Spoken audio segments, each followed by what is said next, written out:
रायगढ़ जिले के अलीबाग शहर में विश्व आदिवासी दिवस के अवसर पर भव्य कार्यक्रम का आयोजन किया गया।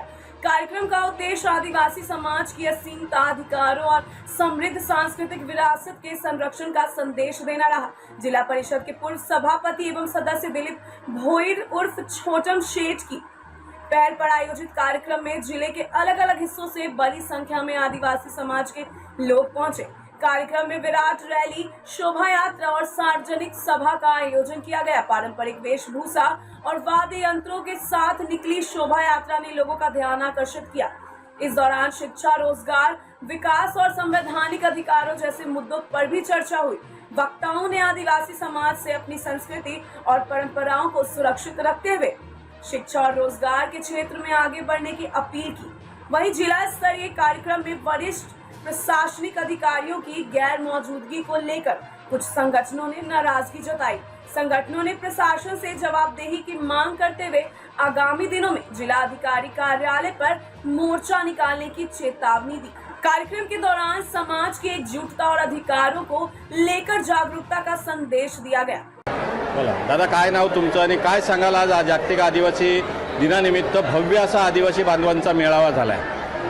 मी दत्ता नाईक, अलिबाग तालुका कातकरी समाज संघटनेचा अध्यक्ष आणि आज आदिवासी दिन हा उत्साहाने साजरा करण्यासाठी आम्ही अलिबाग येथे हा मेळावा भरवलेला आहे। खूप नाचत गाजत वाजत अगदी खूप छान पैकी इथे येऊन सभेत रूपांतर करून हा कार्यक्रम आम्ही पार पाडला आहे। पण आम्ही ज्या अधिकाऱ्यांना इथं बोलवलं होतं, कारण तासनतास आम्ही निवेदन देण्यासाठी ह्याच्यामध्ये बसलेलो त्याच्या दालनामध्ये, आणि आम्हाला वाटलं होतं की कलेक्टरपासून तर तहसीलदारापर्यंत सगळे लोक येतील आम्हाला, आणि आम्ही त्यांना काहीतरी जाब विचारू की अजूनपर्यंत खेड्यापाड्यात सगळी व्यवस्था होतं, पण आदिवासी वाड्या अजूनही वंचित राहिलेल्या आहेत। दिवाबत्तीपासून, लाईट पाण्यापासून सगळ्यापासून ते वंचित असलेले आहेत, तर त्या का अजून होत नाहीत हा जाब आम्ही त्यांना विचारणार होतो।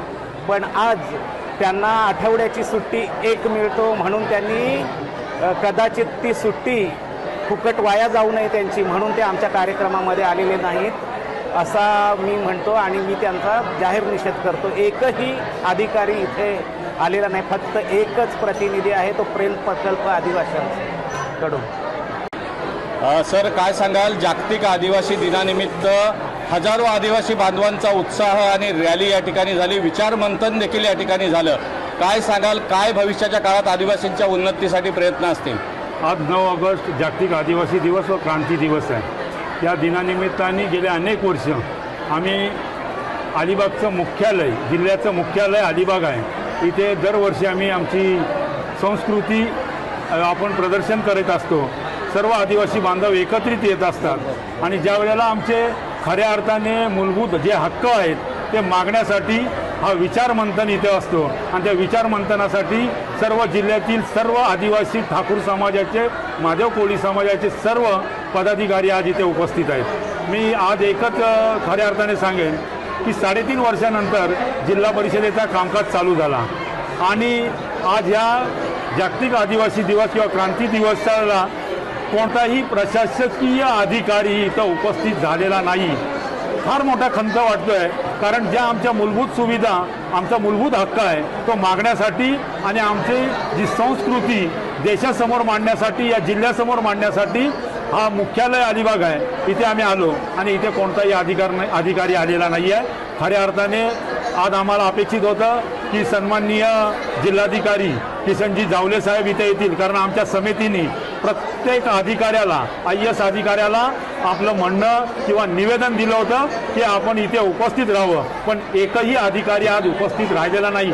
ना महसूल विभागाच्या अनेक योजना आमच्या लाभाच्या आहेत, वैयक्तिक लाभाच्या, त्याच्यासाठी नाही। जिल्हा परिषदेचा COE नाही किंवा कोणताही अधिकारी नाही आहे।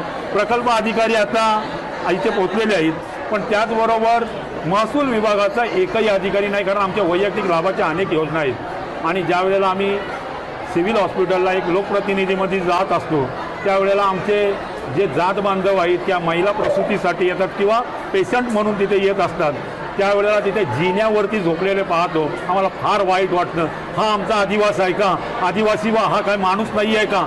मग शासकीय अधिकारी आज का हजर राहिले नाही? कारण त्यांना प्रत्येक गोष्टीचा आम्ही जाब विचारणार होतो, म्हणून हजर राहिले नाही का असं आम्हाला खंत वाटते. हजारोच्या संख्येने आज जिल्ह्याभरातून, या 3 तालुक्यातून तर आलेत, पण जिल्ह्याभरातून आदिवासी इथे उपस्थित झाले आणि एक प्रशासकीय अधिकारी नाही झाला, हजर राहिला नाही. पण येणाऱ्या कालामध्ये मोठा मेळावा घेऊन या जिल्हाधिकारी कार्यालयावरती हजारोच्या संख्येने आदिवासी एकत्रित जाऊन हा आम्ही जाब विचारणार आहोत की आम्ही आदिवासी मूल हक्काचे आहोत की नाही आहोत, किंवा या मूल हक्कासाठी आपण का उपस्थित राहिलात नाही, हा जाब विचारण्यासाठी आम्ही एकत्रित येणार आहोत.